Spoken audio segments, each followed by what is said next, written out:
우리에게 주신 하나님 말씀은 사도행전 1장 12절에서 14절입니다. 사도행전 1장 12절에서 14절 187쪽입니다. 이 계시의 말씀을 봉독할 때에 살아계신 하나님의 음성을 들으실 수 있기를 바랍니다. 제자들이 감람원이라 하는 산으로부터 예루살렘에 올라가니 이 산은 예루살렘에서 가까워 안식일에 가기에 알맞은 길이라. 들어가 그들이 유하는 다락방으로 올라가니 베드로, 요한, 야고보, 안드레와 빌립, 도마와 바돌로메, 마테와 및 알페의 아들 야고보, 셀로신 시몬, 야고보의 아들 유다가 다 거기 있어 여자들과 예수의 어머니 마리아와 예수의 아우들과 더불어 마음을 같이하여 오로지 기도에 힘쓰더라. 아멘. 오늘은 당신의 미래는 기도에 달려있다. 오늘 기도에 대해서 말씀을 드릴 텐데, 우리가 기도 생활이 잘 안 되신 분들 너무 부담감 갖지 말고 도전만 받았으면 좋겠습니다. 또 그렇게 기도 생활하면 더 좋고요. 또 시험 들어가지고 다음 주에 또 교회 안 나오고 그러지 마시고. 예수님께서 이 땅에서 3년 동안 공생애를 보내셨어요. 그 공생애 보낼 때 굉장히 많은 기적을 일으켰어요. 물로 포도주도 만들고요, 안전뱅이가 일어나고 소경이 눈을 뜨고 죽은 나사로가 살아나고 많은 기적을 일으켰습니다. 그때 예수님의 제자들이 정말 신나고 즐거워서 예수님 따라다녔죠. 왜 그러겠어요? 굉장히 기적을 많이 봤기 때문에. 그런데 그렇게 기적과 능력을 행하셨던 예수님께서 갑자기 십자가에서 죽으신 거예요. 그러니까 정말 열심히 신나게 따라다녔던 예수님의 제자들이 너무 실망하고 난 다음에 난 고향으로 돌아가서 옛날 직업 가지고 일하겠다. 그렇게 해서 이제 다 고향으로 돌아간 상태인데 예수님께서 죽으시고 3일 만에 부활하셨어요. 그리고 제자들에게 나타났습니다. 그러면서 하시는 말씀이 뭐라고 그러냐면은, 너희들이 성령을 받기 전에는 예루살렘을 떠나지 말라 그랬어요. 지난 시간에 말씀드렸죠. 성령이 뭐라고 그랬냐면은 바람 같다, 입김, 후 하는 입김 같다.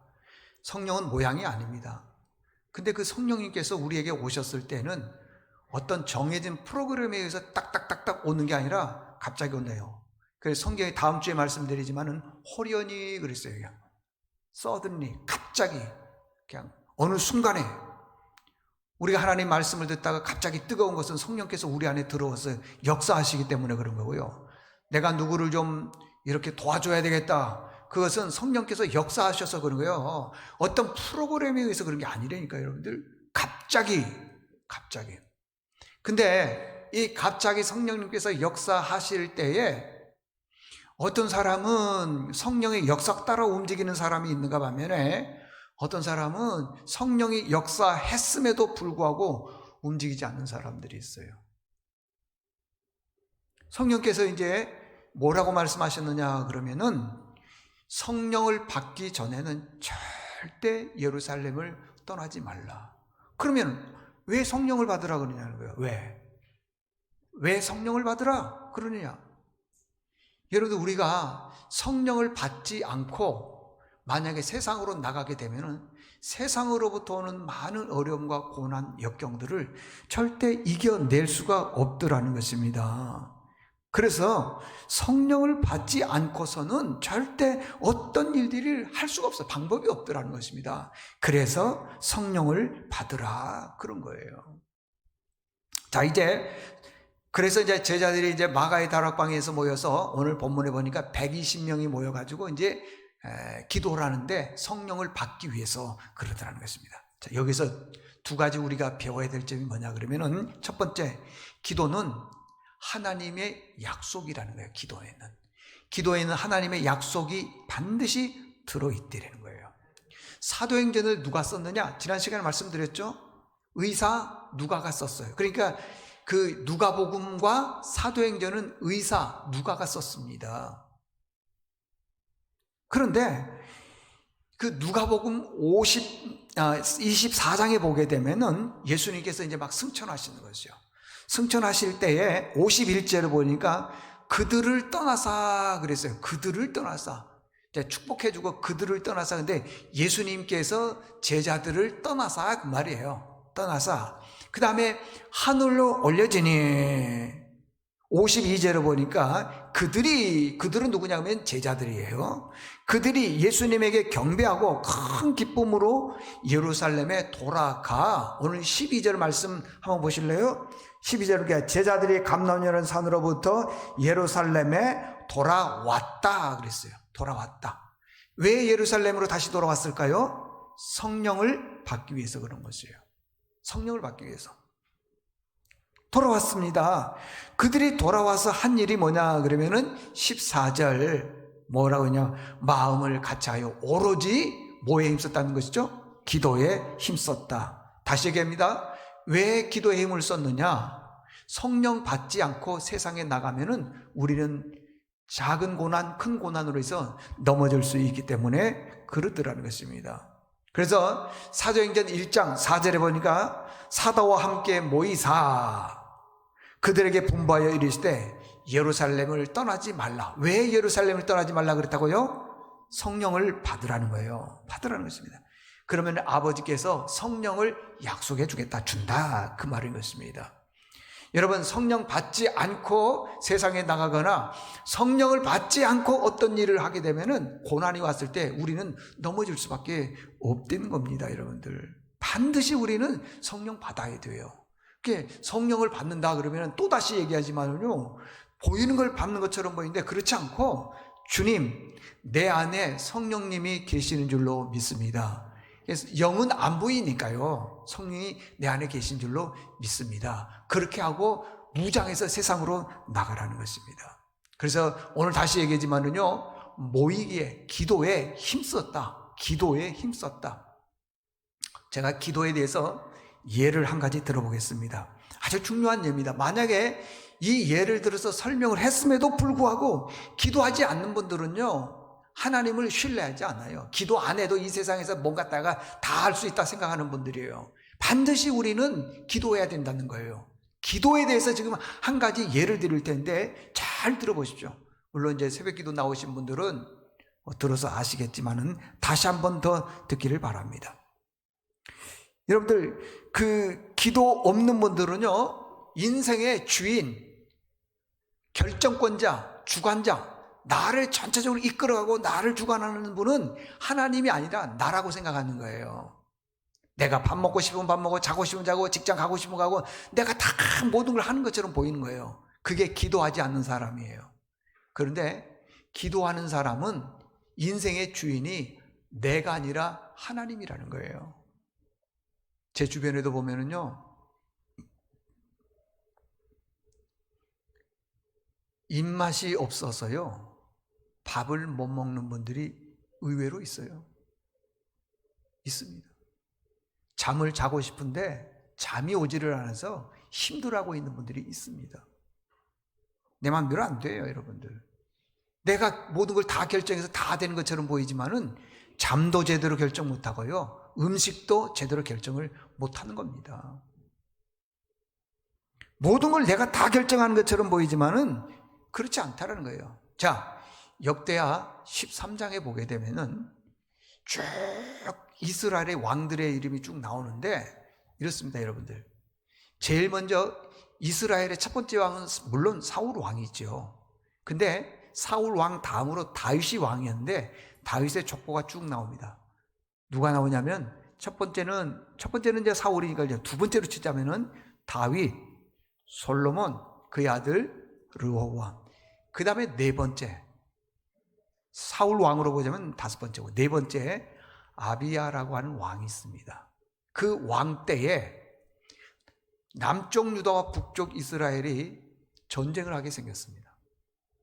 이때 당시에 그 역대하 12장 5절에 보면은, 5절이 아니고 15절에 보게 되면은 남쪽 유다하고 북쪽 이스라엘이 맨날 전쟁을 하는 거예요. 늘 전쟁이 있었어요. 늘 전쟁이 있었습니다.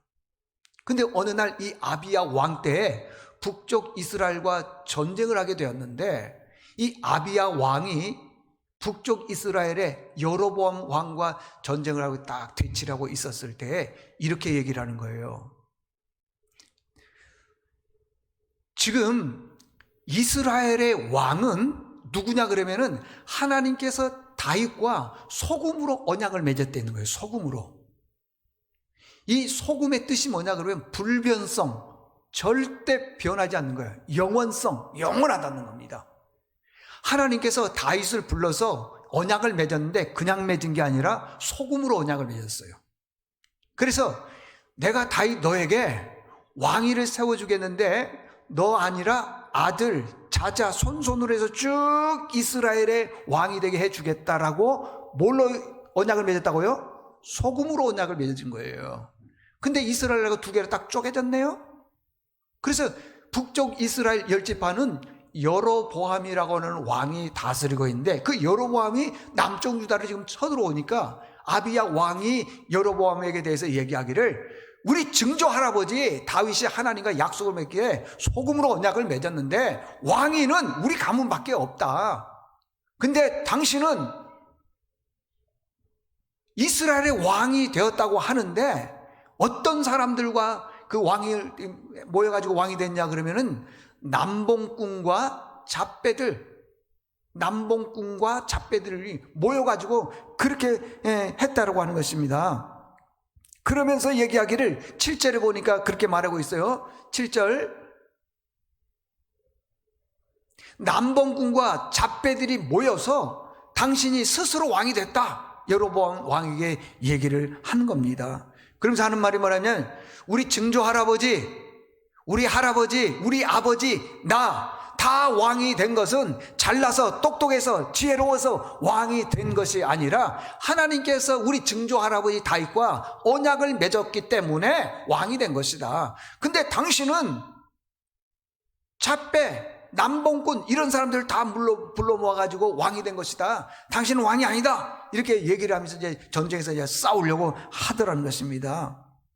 다시 얘기하지만은요, 내가 왕이 된 것이고 우리 아버지가 왕이 되고 우리 할아버지가 왕이 된 것은 똑똑해서 지혜로워서 왕이 되는 것이 아니라 하나님께서 소금으로 언약을 맺어서 변함없이 내가 너희들에게 왕위를 주겠다 해서 한 것이다. 그렇게 얘기를 하더라는 것입니다. 근데 당신은 못된 사람들을 모아가지고 나라를 세워서 왕위가 됐다. 여기요, 남봉꾼의 뜻이 뭐냐 그러면은요, 아주 변덕스러운 사람, 그리고 배신을 잘하는 사람, 그리고 방탕한 사람, 뜻이 그러는 거예요. 남봉꾼이라는 것은. 잡배는요, 참 더 그렇습니다. 베네 벨리알이라고 하기도 하는데 사람 같지도 않는 사람. 신약 성경에 와서는요, 벨리알이 뭐라 그러냐면요, 여기 고린도후서 6장 15절에 보니까 사탄이라 그랬어요. 데살로니가 후서 2장 3절에 보니까 적그리스도라 그랬어요. 벨리알의 뜻이요. 사람 같지도 않는 사람들. 그러니까 지금 이스라엘 나라는 누가 다스려야 되냐 그러면은 다윗의 후손들이 쭉 왕위를 다스려야 되는데, 당신은 다윗의 후손도 아니고 우리 후손이 아니라는 거죠. 아니고 지금 다른 뜻으로 이렇게 왕이 되었다는 거예요. 어떤 사람들과 모여서 했냐? 잡배, 남봉꾼, 그런 사람들과 모여서 나라를 세웠다는 것입니다. 무슨 얘기냐 그러면은요, 당신은 지금 사탄의 짓을 하고 있다는 겁니다. 적그리스도의 짓을 하고 있다는 것입니다. 그리고 아비야가 이렇게 얘기합니다. 우리 유다의 나라에는 매일 아침마다 저녁마다 하루에 2번씩 하나님께 제사를 드리고 분향하고 그 다음에 계명을 지키고 말씀대로 살아가고 있는데 당신들은 우상을 섬겼지 않느냐? 하나님을 버렸지 않느냐? 내가 당신에게 얘기하기를 하나님의 백성들끼리 서로 싸우면은 형통하지 못할 것이다. 그렇게 말했음에도 불구하고 당신들이 우리를 쳐들어왔는데 몇 명이 쳐들어왔느냐 그러면은 80만 명이 쳐들어왔습니다. 이게 북쪽 이스라엘의 군대는 80만 명, 남쪽 유다는 40만 명. 이게 40만 명 대 80만 명의 전쟁을 일으키는데, 그때 당시에는 특별한 무기가 없으니까 군인 숫자가 많으면 이기는 거예요. 그러니까 남쪽 유다는 지금 적잖아요. 40만 명. 북쪽 이스라엘은 80만 명. 그런데 이 80만 명이 말이에요, 전쟁을 하는데 어느새 갑자기 말이에요. 앞에는 40만 명, 뒤에도 40만 명. 그리고 유다 나라가 가운데 이게 딱 뭐 도간에 든 쥐처럼 이렇게 딱 갇혀 있어요. 언제 뒤에 몇백 군대를 만들었는지 모르지만은 그렇게 하더라는 것입니다. 그래서요, 14절에 보게 되면은 그렇습니다. 14절 보니까요, 유다 사람이 뒤를 돌아보고 자기 앞 뒤에 적병 매복군이 있었다는 거예요. 말미암아 그 다음에 뭘 했냐면 여호와께 부르짖고 제사장들은 나팔을 불었다. 잘 보십시오. 지금 아비야 왕이 하나님께서 세우지 않는 북쪽 이스라엘의 여로보암 왕과 전쟁을 하는데 40만 명 대 80만 명, 숫자가 차이가 많이 나고 질 것 같아요. 그러면은 우리가 어떤 방법으로 이겨야 되겠습니까? 내 방법으로 해야 될 거 아니겠어요? 우리가 각계 전투를 하든지 뭘 하든지 하고 저 80만 명을 죽이자 그래야 되는데 그러지 않았다는 거예요. 이런 위기 상황 때, 전쟁의 때에 유다의 백성들은 하나님께 뭘 했냐? 부르짖었다. 제사장들은 나팔을 불었다는 것은 제사장들이 그 전쟁터에서 예배를 드렸다는 거예요. 생각해 보세요. 여기 군대 갔다 오신 분들 다 알지요? 전쟁을 할 때에 뭐 소리를 지르거나 뭐 하면은 내가 여기 있습니다. 다 적군에게 알려주는 건데 나팔을 불었다라는 것은 나 죽여주세요 하는 것과 다름이 없지 않습니까? 근데 그렇게 했다는 거예요. 왜 그러느냐? 하나님께서 도와주시면은 이 전쟁에서 승리할 수 있기 때문에 그러는 거예요. 그러니까 내 생각에서 이기는 것은 몰래 적개의 침투에 들어가 가지고는 몰래 죽이면 이길 거라고 생각하고 있지만은요, 보세요. 북쪽 이스라엘은 군대가 80만이니까 앞쪽에 40만 명, 뒤쪽에 절반 해가지고 딱 도간에 뒤진처럼 해서 죽이려고 했잖아요. 그러면 유다가 져야 될 거 아니겠어? 우리 생각으로는 져야 되지 않습니까? 안 그래요? 아비야 왕은요, 그러지 않았습니다. 하나님 앞에 불을 짓기 시작을 했고요. 제사장들은 나팔을 불어서 예배 드리라고 그랬어요. 전쟁터에서요. 그러면 질 것 같죠? 안 그래요. 그렇지 않았다는 것입니다. 15절에 보니까 그런 말씀이 있습니다. 유다 사람이 소리 지를 때에, 중요한 건 때예요. 하나님이 여로보암과 온 이스라엘을 아비야와 유다 앞에서 뭐 하셨다? 치셨다. 여러분 보세요.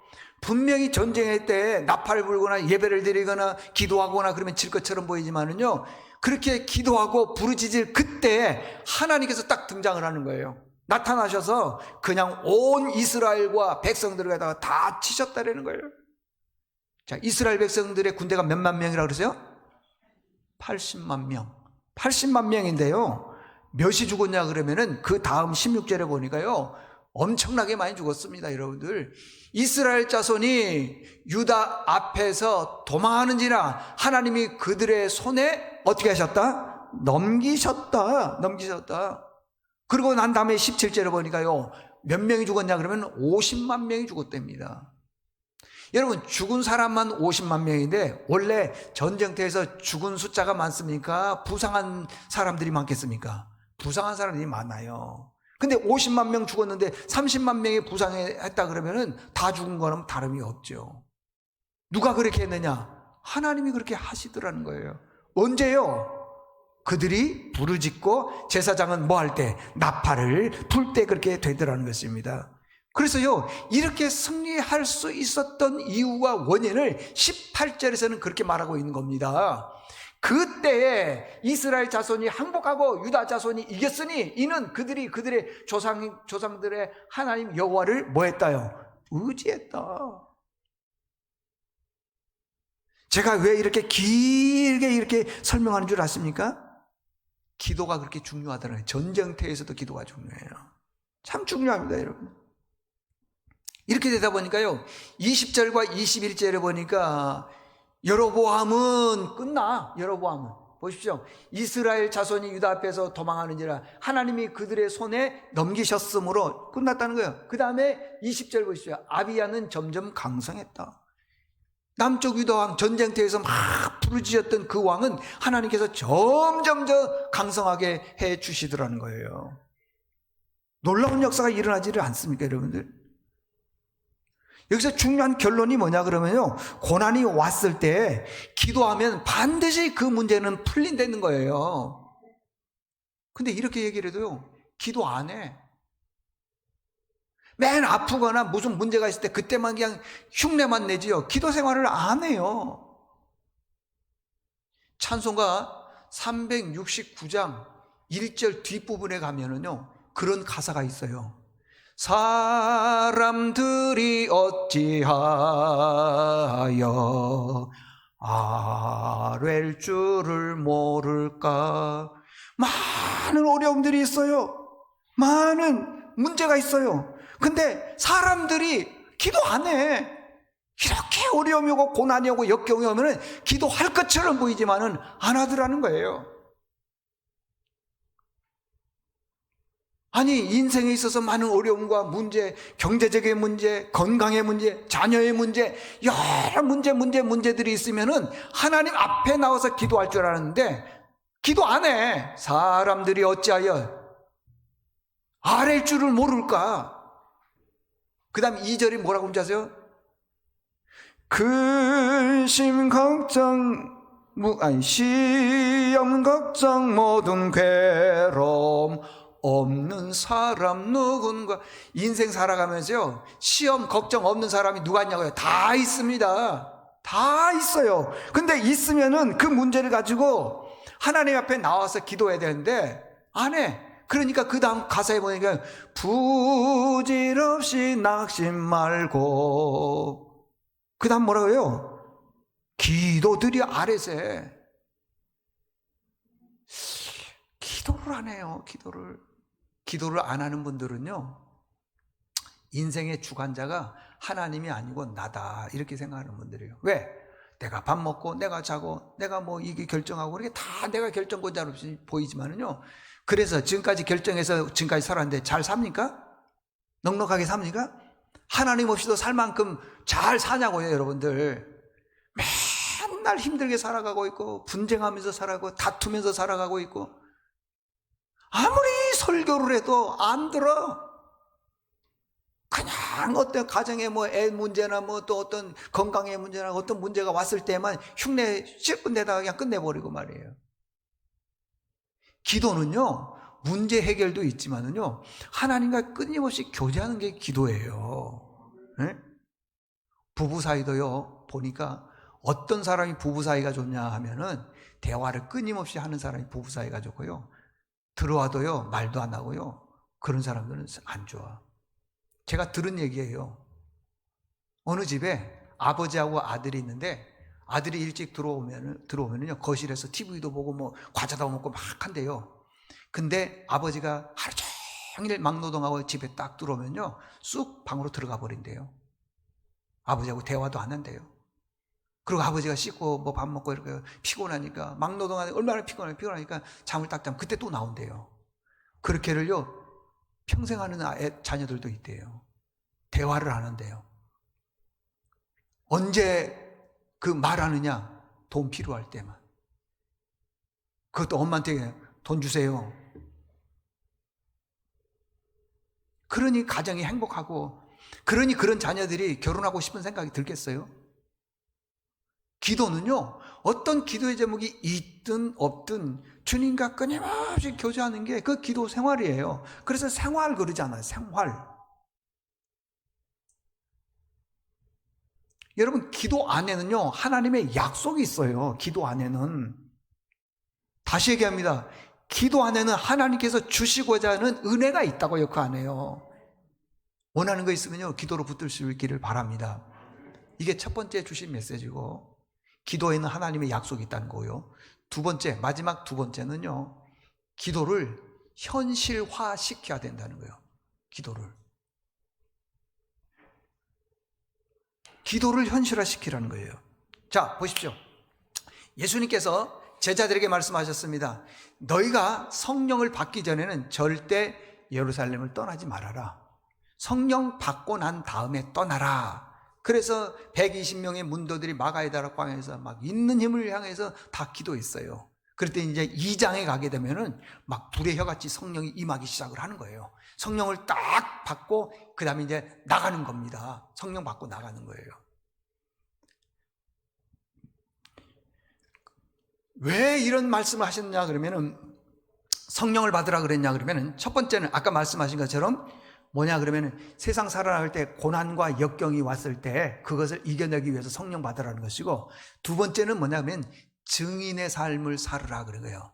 오늘 8절에 보니까 뭐라고 했냐 그러면, 오직 성령이 너에게 임하시면 너희가 권능을 받고 예루살렘과 온 유대와 사마리아와 땅끝까지 이르러 내 증인이 되리라. 증인. 지난 시간에 말씀드렸지만 증인이 뭐냐 그러면요, 보고 느끼고 들은 걸 그대로 말하는 걸 증인이라 그래요. 이것은 법적 용어입니다. 법원에서 말이에요, 증인 출석하시오 그럴 때 증인 그러잖아요. 그 증인은 당신이 보고 들은 거 그대로 말하라는 거예요. 증인. 자, 잘 모르겠으면 제가 한 가지 예를 들어 보겠습니다. 여러분, 우리 자녀들이 다 잘 되기를 바라죠.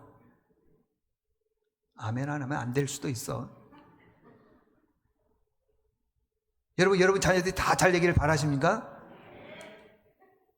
그러면은 잘 되기를 바라요. 공부 잘하기를 바라고, 출세하고 성공 잘하기를 바라고, 결혼도 잘하기를 바라고, 다 그랬어요.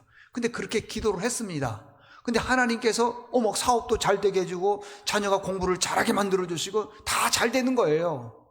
그러면 다 잘 돼서 성공하고 출세했습니다. 그걸로 끝입니까? 아니에요. 우리는 육신으로는 부모의 자녀지만 영적으로는 누구의 자녀예요?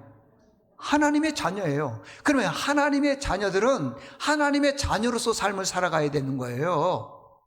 고린도전서 10장 31절에 보니까, 그런즉 너희가 먹든지 마시든지 무엇을 하든지 다 하나님의 영광을 위해서 하라.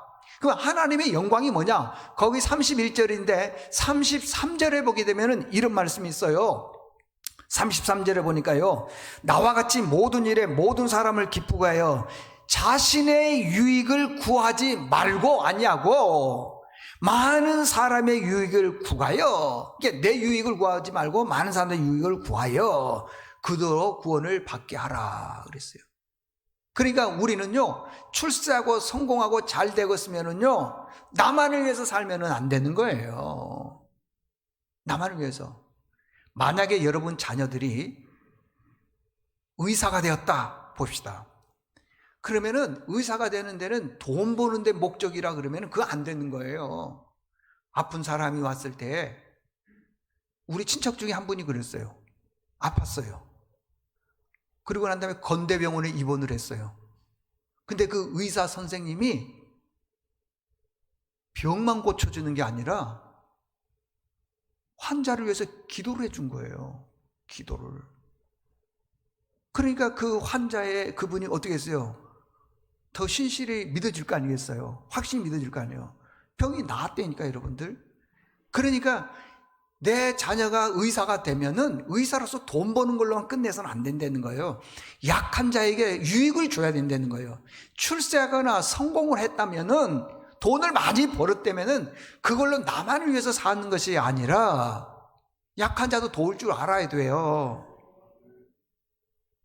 출세했잖아요. 성공했잖아요. 그러면은 그냥 막 담벼락만 높이 쌓아가지고 그에 철정해가지고 사람 을심 못하게 SS컴인가 뭔 컴인가 그런 거 따라, 그게 아니라니까, 여러분들. 그래서 내가 출세하고 성공했으면은 하나님이 나에게 이런 복을 주셨다라고 사람들에게 말할 줄 알아야 돼요. 그게 뭐라고요? 증인이라는 겁니다. 증인. 그래서 그것을 기도를 현실화 시켜야 된다는 거예요. 돈 잘 벌고 내가 부자 되고 출세했는데 내가 잘해서 그래서 내가 잘했어. 그게 아니고요, 하나님이 이렇게 복을 주셨습니다라고 사람들에게 말해줘야 돼. 말해줘야 돼. 저도요, 우리 아들 63빌딩 사면 내가 사람에게 말하려고 그래. 지금 곧 살 거예요.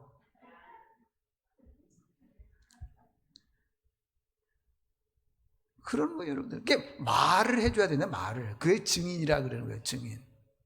응? 보리떡 5개, 물고기 2마리가 있는데 이건 어린아이 한 끼씩 사라 그랬습니다. 그걸 나만을 위해서 먹었더라면요 2-3시간 후에 또 배가 고픈 거예요. 근데 그걸 예수님께서 달라 그랬더니 줬더니 5,000명이 막 먹고 12광주리가 남았다 그랬잖아요. 그게 뭐냐 그러면은 증인이라는 거예요. 증인. 드렸더니 이런 역사가 일어나더라는 것입니다.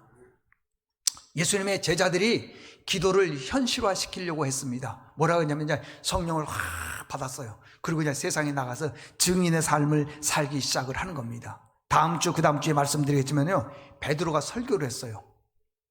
사도행전 2장 21절에 보니까 베드로가 설교를 했더니 누구든지 주의 이름을 부르는 자는 구원을 받을 것이다 그랬어요. 그랬더니 주의 이름을 부르는 자는 구원을 받을 것이다 했더니 그 베드로의 설교를 듣고 많은 사람들이 막 마음이 찔리기 시작을 한 거예요. 37절 보니까 뭐라고 했냐면 그들이 이 말을 듣고 마음에 찔려 베드로와 다른 사도들에게 말할 때 뭐라면 형제들아, 이게 베드로와 사도에게 얘기합니다. 베드로요, 우리가 어떻게 했으면 좋겠습니까? 그랬더니 베드로가 그러더라는 거예요. 예수의 이름으로 세례를 받고 죄 사함을 받으라. 그렇게 되면은 성령을 선물로 줄 것이다.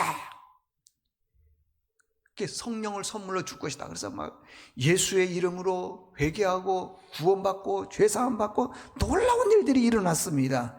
그래서요, 그날에 구원받은 사람의 숫자를 봤더니 2장 41절에 보니까요, 몇 명? 4장 4절에 보니까 몇 명? 5,000명. 6장 1절에 보니까 뭐라고 하냐면 더 이상 못 세요. 제자가 더 많아졌는데 못 세요. 그렇게 사람들이 많아지더라는 겁니다. 엄청나게 사람들이 많아지는 것이에요. 증인의 삶을 사니까 이런 기적들이 일어나더라는 것입니다. 여러분들 증인의 삶 살고 싶습니까? 기적을 맛보고 싶습니까, 여러분들? 그러면요, 놀라운 일들이 일어나가려면요, 나 예수 믿는 사람이다라고 말할 수 있어야 돼요.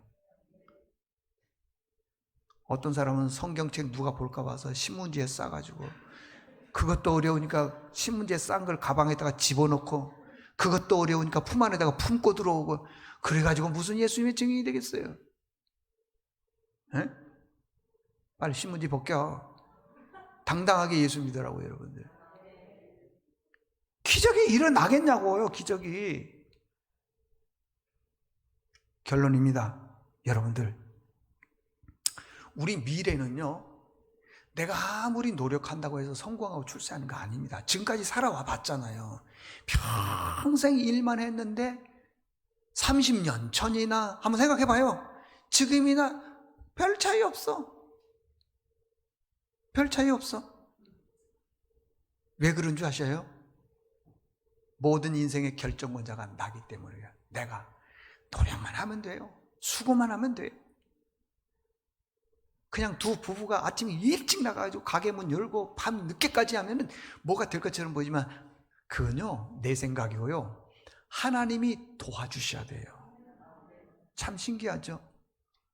어떻게 이렇게 IMF 때보다도 더 힘든 세대를 지금 우리가 보내고 있는데 큰일 날 것처럼 보이는데, 야, 부자가 되는 분들은요 있더라고요. 하나님께서 아이디어를 주니까요. 뭐 지금 될지 안 될지는 모르겠지만은 어떤 분이 저한테 그런 얘기를 해요. 조금 있으면 대박 날 거라고. 그래서 봤더니 하나님이 이 코로나 시대 때에 아이디어를 주시더라는 거예요. 그걸 지금 준비하고 있다는 거예요. 여러분들 꼭 기억하십시오. 인생은 내가 이끈 대로 가는 게 아니에요. 하나님이 인도하신 대로 가야 돼요. 그래서 기도를 많이 하셔야 돼요. 하고 난 다음에 그것을 현실화시켜야 돼요. 하나님 이렇게 될 줄로 믿습니다. 이렇게 갑니다. 제가 아까 역대하 13장 얘기했잖아요. 그렇게 아비야 왕은요, 앞 뒤에 40명이 적벽들이 딱 매복해 있다니까요. 죽을 지경에 그 전쟁터에서 소리를 부르짖을 때 그러잖아요. 나팔을 불었어요, 제사장들이. 그거 해서는 안 돼요. 그거 죽습니다. 근데 하나님 딱 의지했더니 50만 명이 죽고, 성경에는 기록이 안 됐지만 나머지 30만 명은요 다 다쳤을 거예요. 아마 부상 입었을 거라고요. 그런 기적들이요 언제 일어나느냐? 기도할 때. 여러분들 꼭 기도 생활 하십시오. 마음이 무겁다, 그리고 아우 나 기도할 줄도 모르는데, 그런 분들 있죠? 그게 사인이에요. 우리 교인들 중에 기도 잘하는 분들 계시잖아요. 그분들이 뭐 태어나면서부터 잘한 줄 아세요? 기도 생활을 하니까 기도가 되는데, 기도 생활을 안 했는데 그러면은 뭐 기도가 나옵니까? 안 나오죠. 우리 권사님들 새벽 기도 나와요. 여기 나 출석 부를 거야. 왜 기도를 빼먹어? 왜? 안 돼. 여러분들 꼭 기도로 승리할 수 있기를 바랍니다. 하나님 아버지 감사합니다. 예수님께서 말씀하시기를 성령을 받기 전에는 절대 예루살렘 떠나지 말라 그랬습니다. 그래서 예수님께서 승천하시고 제자들이 예루살렘에 모여서 마가에다라 광에서 성령 받기를 기도했습니다. 주님, 기도는 하나님의 약속이고 기도가 현실로 드러나는 약속임을 깨닫고 증거임을 깨닫고 앞으로 우리가 기도 생활에서 승리할 수 있게 도와주시옵소서. 예수님의 이름으로 기도드리옵나이다. 아멘.